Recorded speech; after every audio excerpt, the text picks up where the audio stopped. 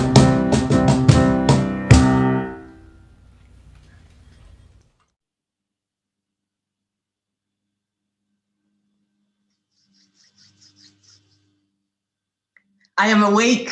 Are you awake? What fun. Thank you so much. That was amazing. Thank you all. Before the closing words, we would like to invite you to coffee hour after the service, where we will meet in a large group and then smaller groups. The rooms are posted in the chat and will be also on the final slide. Visitors are welcome to join us. I will be there for a little while. It seems to be a very friendly bunch, so I can't wait for that. And now, beloved ones, thank you so much for being here. Thank you for savoring and serving this amazing community you have in Phoenix, Arizona. Thank you for all you do. Thank you for being here. Thank you for having me. And now, as we leave today, may you remember to cultivate wonder and reverence in your life. May you remember to savor and serve this enchanting and endangered world. May it be so. Blessed be. Amen and ashe.